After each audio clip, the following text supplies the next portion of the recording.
Sa gitna ng malawak na gubat na matatagpuan sa labas ng kahariang Albania ay may isang binatang nakagapos sa puno ng higera. Ang gubat ay pinamumugaran ng mababangis na hayop na kalulunos na huni ng mga ibon, naglalakihang mga punong kahoy na may masangsang na amoy. Ang binatang nakagapos sa higera ay si Florante na maihahambing kay Adonis. Anak siya ng mag-asawang Duque Briseo at Prinsesa Floresca na kapwa taga-Albania. Si Adolfo na sukaban ang pumatay sa kanyang amang. Diyos ko! Bigyan niyo po ng katarungan ang mga kasamaang nangyayari sa Albania. Dahil wala ka nang makikitang mabuti. Dahil lahat ng gumagawa ng mabuti ay may kaparusahan. May kaparusahang kamatayan. Naglipa na ng makalupitan, karahasan at pagsasamantala sa kapwa. Kaya walang magawa ang mga tao. At kagagawan ito ni Conde Adolfo dahil sa paghahangad niya ng kapangyarihan ng buong Albania. Ano't naging malupit sa atin ang kapalaran. Nasaan ang katarungan? Ni isa, wala man lang dumamay sa akin. Nasaan na Laura? O Laura, nasaan ang iyong mga sumpa? Nasaan ang iyong pangako? Bakit ngayon magpapakasal ka kay Adolfo?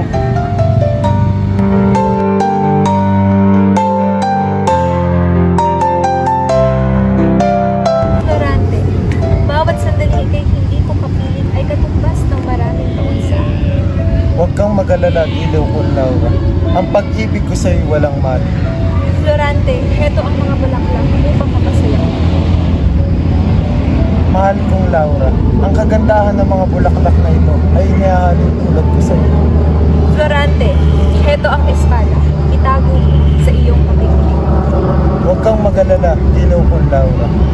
Ako hindi mapapahamak sa aking mga pakikinig.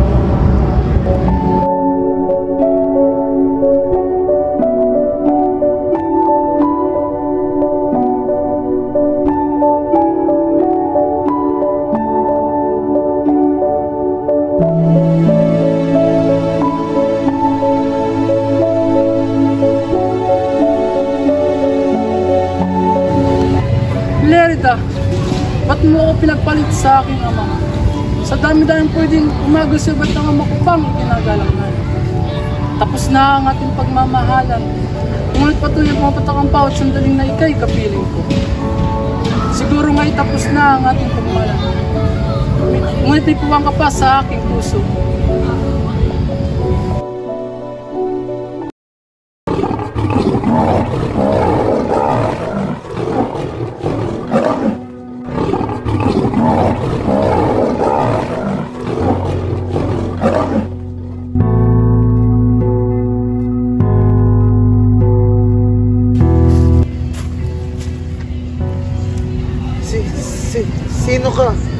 Ang iyong kasuotan ay nagpapahiwatig ng isang Moro.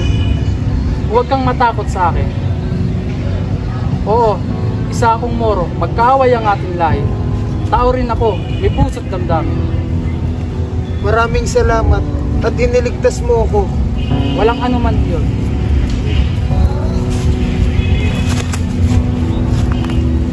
Mapanganib ang puok na ito. Tara, humatay, ligtas na po.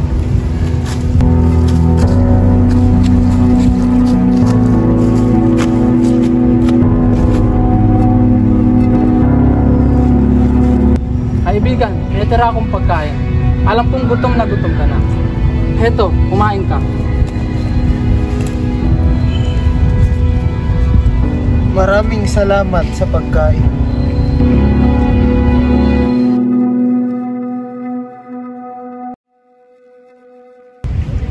Huwag kang mag-alala, kaibigan. Babantayan kita magdamag.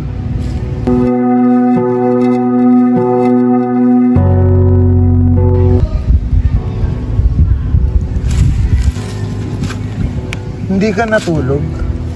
Kay buti mong kaibigan, hindi ko talaga alam kung paano kita pasasalamatan. Kaibigan, maaari mo ba ikwento sa akin kung bakit ka nagkakaganito? Ako nga pala si Florante. At hayaan mo, isasalaysay ko sa iyo nung ako'y musmus pa lamang.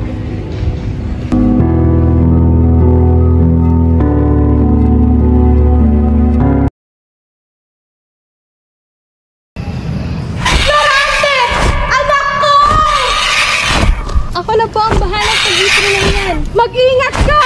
Nanali po! Opo, aking prinsesa.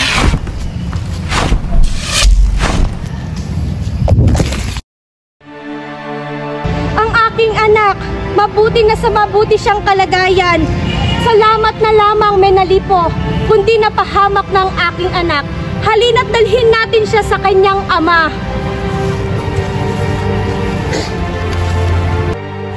Sa paglipas ng panahon, si Florante ay nasa wastong gulang na upang tumuklas ng kanyang karunungan. Napagtanto ng kanyang ama na si Duque Brescio na siya ay pag-aralin sa Atenas.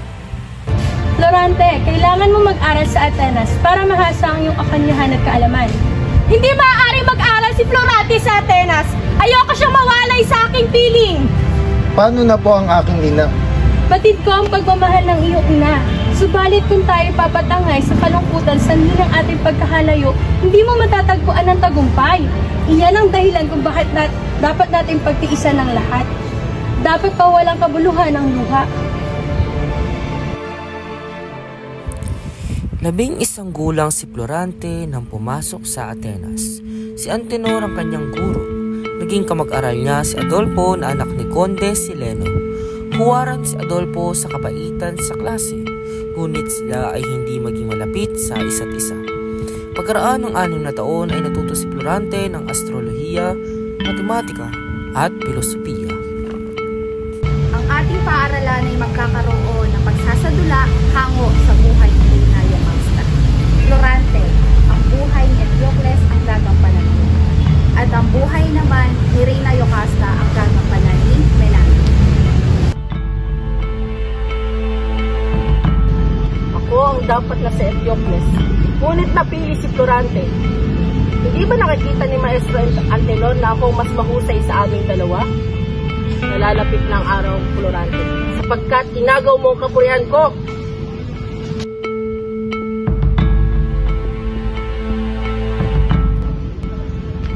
Bukas magiging ganap ang aking paghihiganti. Bukas. Mabuhay si Florante! Mabuhay! Magpakabusog ka na sa puri, Florante, dahil katapusan mo na. Magsisimula ng ating dula, kaya lahat ay pumwesto.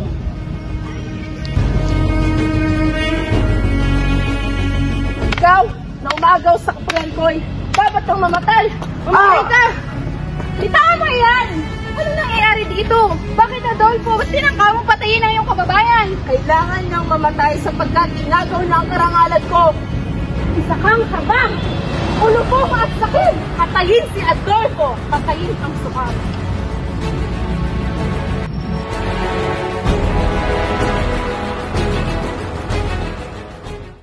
Sa muli nating pagtatagpo, Florante, Florante, titiyakin ko akong magtatagumpay. Titiyakin ko. Hindi masama na magkaroon ng isang patayo na layunin. Ngunit ang masama ay ang tanguhin ng kanyang pangarap sa kapinsalaan ng kanyang kapwa. Kung kaya't nagkaroon ng isang Cain na pumatay sa kanyang kapatid na si Abel ng dahil lamang sa inggit. Kung kaya't hindi malabong magkaroon ng isang Adolfo na naghahangad na patayin ang kanyang kababayan. Kaya't mabuti lamang ginawa ni Menandro na isang magandang halimbawa ng kabayanihan. Paano kaya kita magagantihan, Menandro? Kung hindi dahil sa'yo, baka isa na akong malamig na bangkay. Iwaksin mo yan sa iyong isipan. Dapat tayong pasalamat sa dakilang ika. Florante, para ka naman kita ang araw ng iyong pag-uwi. Sa palagay ko, hindi ako makakauwi nang hindi ka kasama. Kung kasama kaya ako, kakapuhin mo kaya ako sa iyong mga kaibigan, 10 na ama mong duke? Aba, syempre naman, ipakikilala kita.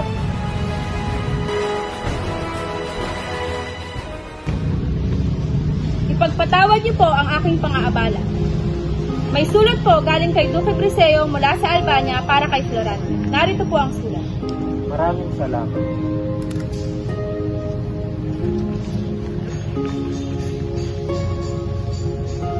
Iyan ang katotohanan, anak. Pumanaw na ang iyong ina.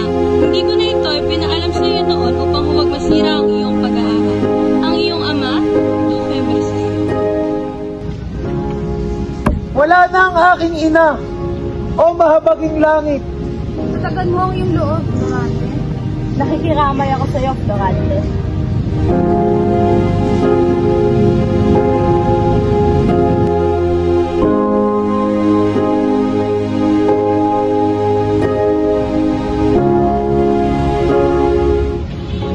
Ina! Bakit hindi mo ako hinintay? Hindi ba't sinabi ko sa iyo ako'y magbabalik at ihahandog ko sa iyo ang aking tagumpay? Huwag ka masyado maglumbay, Florante. Hindi makakatulong sa katawan mong kalungkutan. Maraming salamat, Menandro. Isa kang dakilang kaibigan.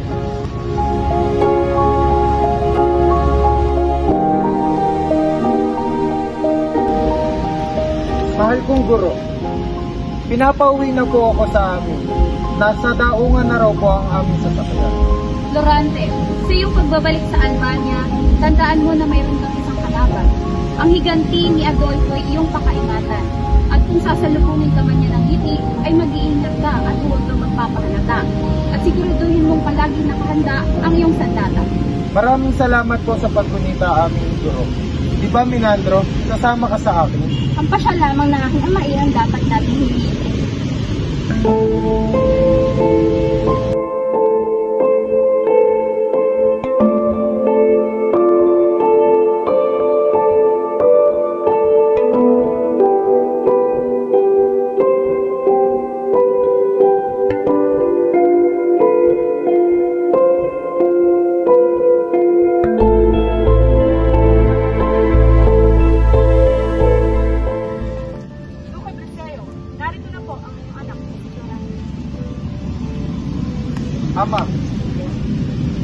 Ama, hindi ko akalain na ganito pala kapahit ng ating pulupag.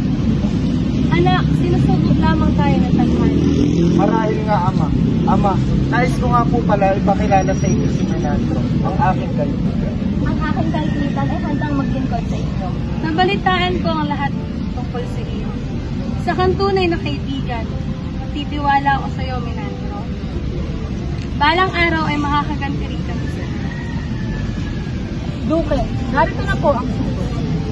Galing na po ako sa palasyo ni Haring Preseo na siyang nagsabi na narito po kayo. Aalis na po ako. Ano ang sabi, Ama ko? Ito'y galing sa isang mga ninuno na siyang mga kinakailangan niya ang tulong ni Haring Preseo sa hugtod ng mga kaaway na Moro sa Tonyo sa pamumuno ng silabot na si General Osmalik? Ano ang inyong pasya, mahal na Duque?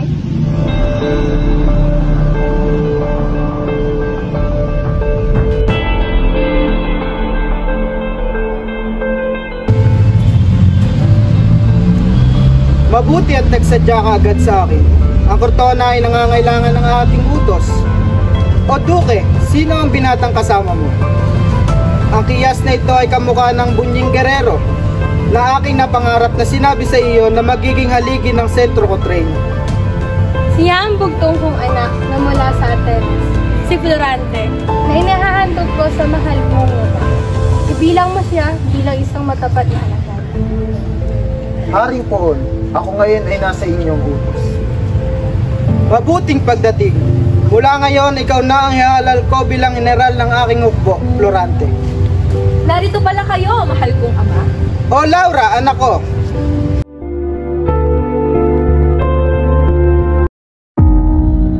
Sa kagustuhan na rin ng hari, ang magandang si Laura ay nakaumpok nila sa pag-uusap na iyon. Kakaibang damdamin ang nadama ni Florante. Halos litong-lito at dituwid magsalita si Florante at laging sumusulyap sa kagandahan ni Laura at dilingid sa kanya ay gayon din ang nadarama ni Laura. Napakaganda niya. Ano kaya itong nararamdaman ko? Pag-ibig na ba ito?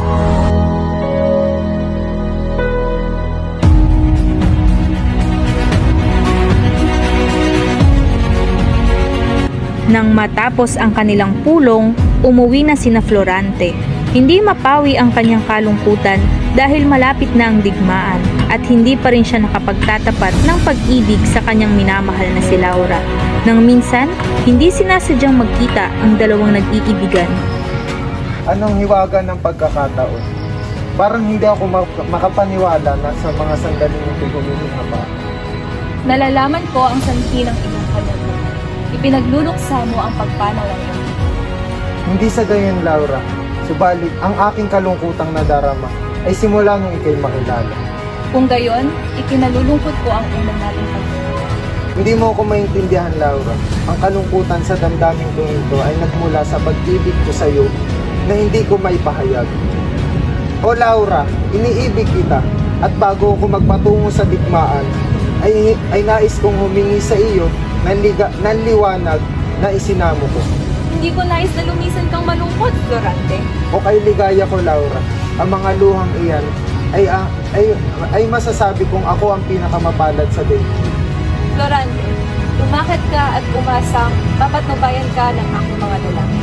O kay ligaya ko, Laura, ang iyong pag-ibig ay ang aking magiging sandalan patungo sa tagumpay. Paalam.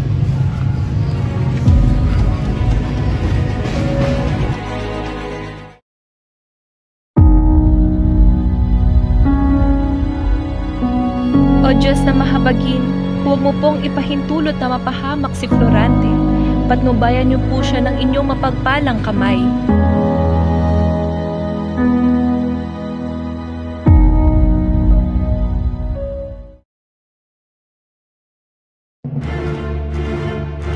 Kinabukasan, ang hukbong patungo sa Crotona ay handang-handa na. Ang mga kawal at si Florante kasama si Menandro ay tumungo na sa Crotona.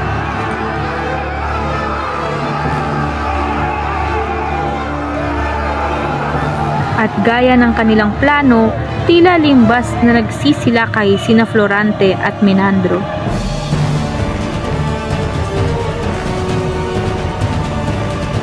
Sa marahas na pagduluhong ni na Florante, ang mga Moro ay nagulo at hindi matutuhan ang gagawin. Nakipaglaban ang lahat hanggang magtapat sina Florante at Osmalik.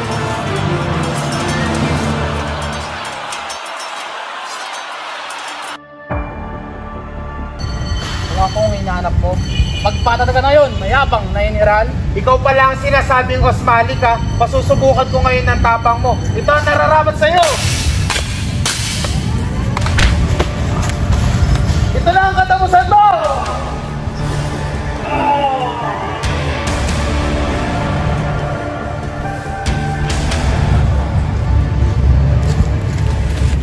Nagsitakas ng iba. Nagtagumpay tayo, Florante. Nagapi mo ang bantog ng hiningal ng mga Moro. Piligtin na ako sa tapang mo, Menandro. Tayo na magtungo na tayo sa palasyo.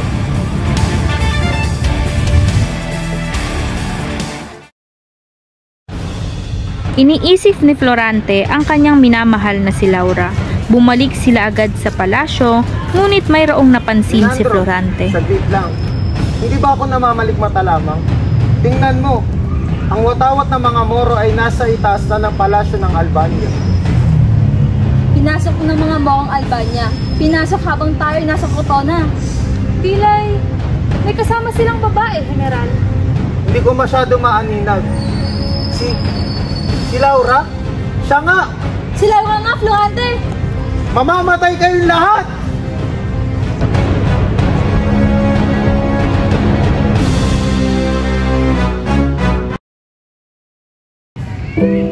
Florante!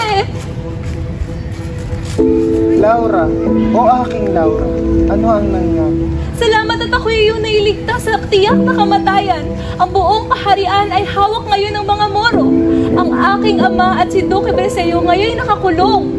Huwag kang mag-alala, Laura. Ngayon din ay sasalakayin namin ang palasyo. Mga kawal, mga kaibigan, magsipaghanda tayo at sasalakayin natin ang palasyo ng mga Moro. Walang lakas at katapangan ang nakahadlang sa kanila. Ang mga kaaway ay parang dinaanan ng salot, kabi-kabila ang mga bangkay na Moro at pagkatapos rin nooy agad-agad nilang pinasok ang palasyo upang ilabas sa piitan ang hari at ama.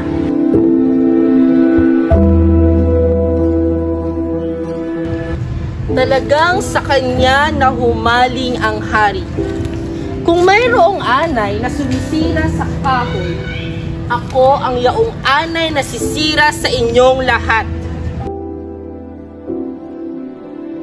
Ang tagumpay ni Florante ay sinundan pa ng lalong marami at malaking kapanalunan.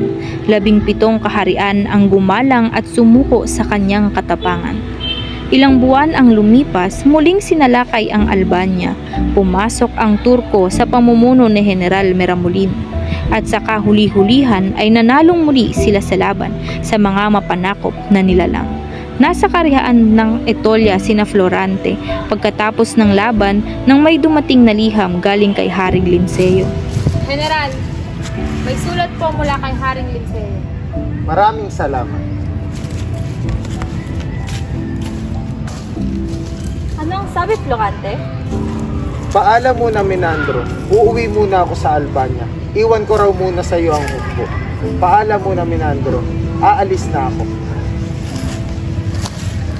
Kapag tatak naman yata, hindi pinasama ang mga hukbo?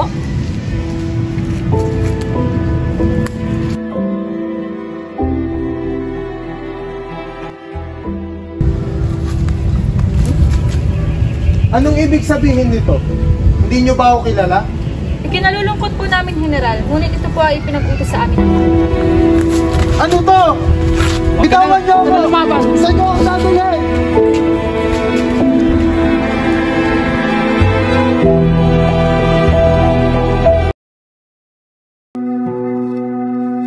Pakawalan niyo ako rito! Pakawalan niyo ako!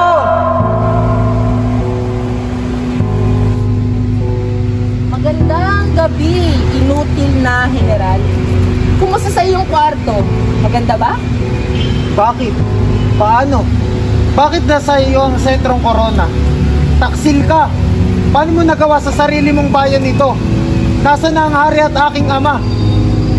Bla bla bla. Florante, Florante. Kawawa ka naman at nahulog ka sa aking pihan.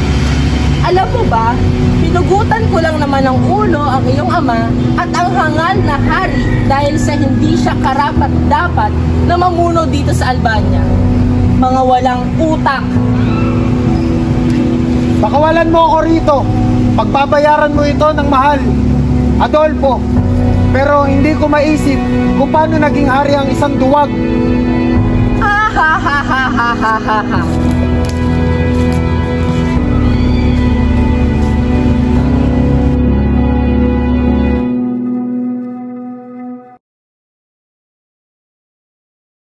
Bitawan niyo ako! Ano to? Saan niyo ako dadalhin? Ikaw ay isang bilanggo at ang hatol sa iyo ay igapos sa madilim na gubat. Ano? Kailan pa nagkaroon ng kapangyarihang humatol ang hari niyo? Gaya ng sinabi ko noon, siya na ang hari ngayon at hindi magtatagal ay magpapakasal sila ni Prinsesa Laura.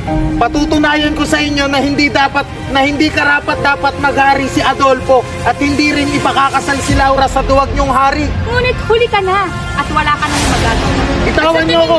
Ito na rin ang iyong katapusan. Bitawan niyo ako!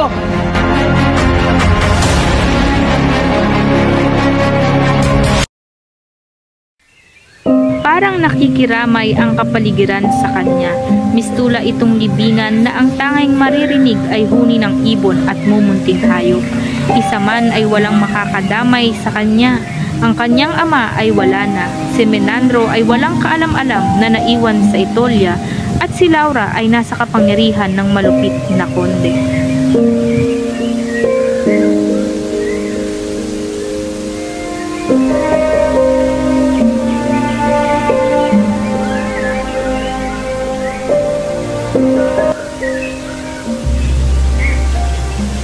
Laura, o aking Laura, malupit sa atin ang kapalaran, ngunit sa pook na ito ay wala akong makitang pag-asa.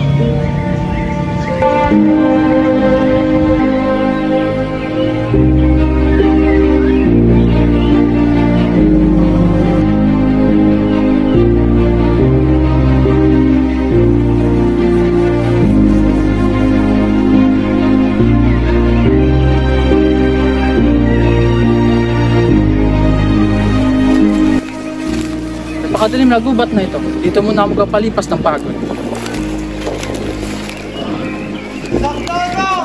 Tulungan niyo po ako! Saklolo! Tulong! Tulong! Sino kaya yun? Humingi ng tulong. Sandali lang, nasa panganib siya.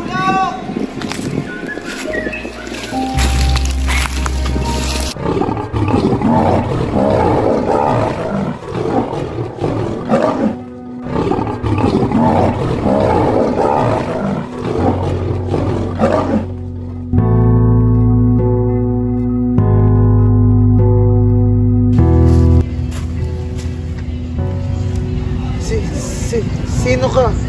Ang iyong kasuotan ay nagpapahiwatig ng isang Moro. Huwag kang matakot sa akin. Oo, isa akong Moro. Magkaaway ang ating lahi. Tao rin ako, may puso't damdamin. Maraming salamat at iniligtas mo ako. Walang anuman yun.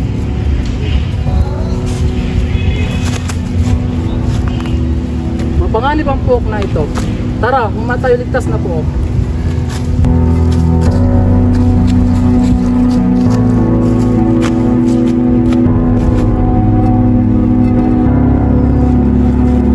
Kaibigan, may tira akong pagkain. Alam kong gutom na gutom ka na. Heto, kumain ka. Maraming salamat sa pagkain.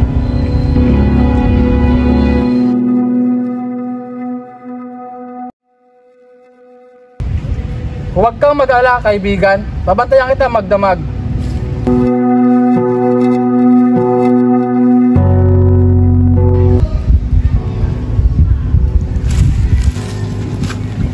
Hindi ka natulog? Kay buti mong kaibigan, hindi ko talaga alam kung paano kita pasasalamatan. Kaibigan, maaari mo ba ikwento sa akin kung bakit ka nagkakaganito? Ako nga pala si Florante at hayaan mo, isasalaysay ko sa iyo nung ako'y musmus pa lamang.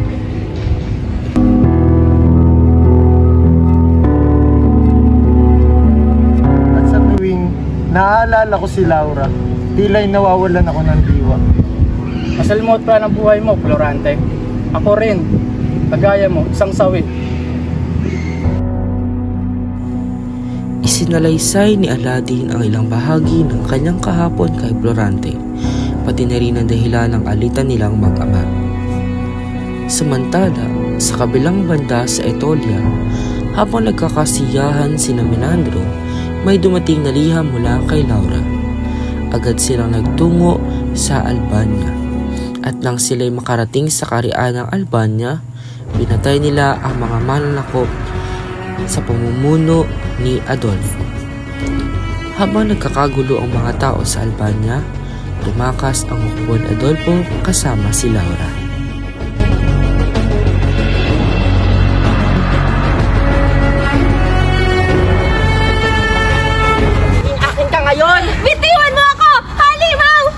Bitiwan mo siya! Nilalang, isa kang halimaw! Ito ang namabagay sa iyo!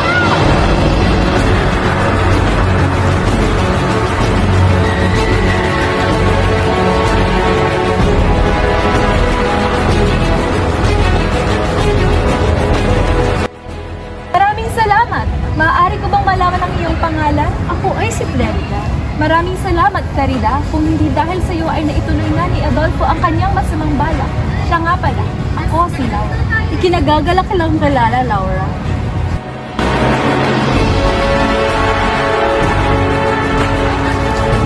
Ang gabing iyon, nilisang ko ang presya at lakbay ang madaling na gabi. Teka lang, hindi mo ba naririnig yun? Oo nga, pakinggan natin. Subalit sadyang hindi ko matanggap ang pag-ibig ng sultan. Kaya ninais kong magpakamatay. Ngunit, paano si Aladdin? Hanggang sa maisipan kong tumakas. Nilangdas ko ang kaparangan at kabundukan. Isa ka rin palang sawi na nalayo sa inyong tunay ng hirap. Di yata't si Laura ang narinig ko. Oo nga, kasama niya ang mutya ko, si Clarida. Laura! O aking Laura! Florante! Clarida! Aladdin!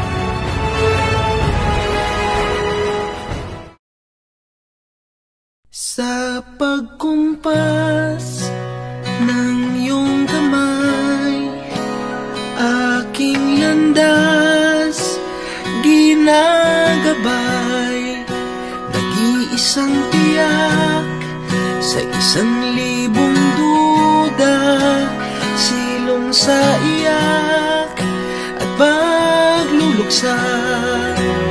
Kung puso ko ay imamapa, ikaw ang dulo, gitna at simula. Nahanap din kita, nahanap din kita.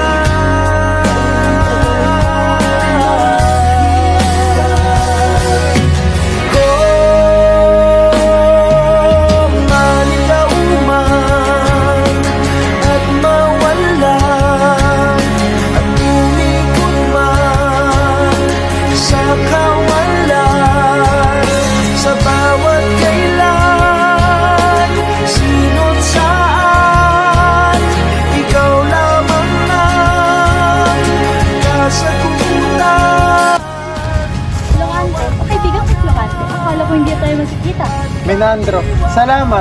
Salamat sa pagdating nyo. Sa pag-alis mo, nakatanggap ako ng mula kay Laura. Doon ko na naman ang ginawang patibong Adolfo para sa iyo. At hindi na ako nag-asaya ng parang.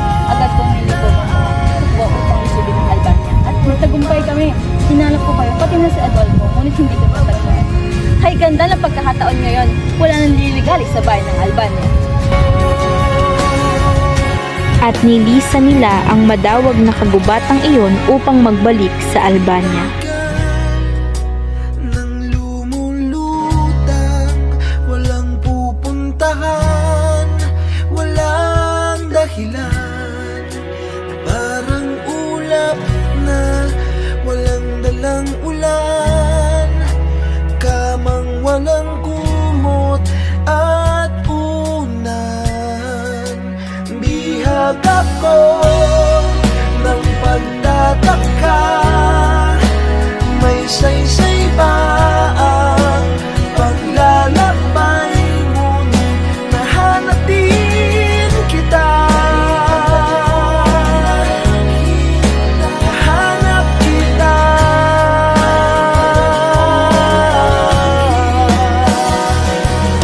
At si Florante at Laura ay naging uliran sa pamamahala ng kaharian. Malaki ang isinulong ng kaharian ng Albania. Magbuhat noon ay di na humiwalay sa kanila ang kapayapaan at kaligayahan. Kailan, sino't saan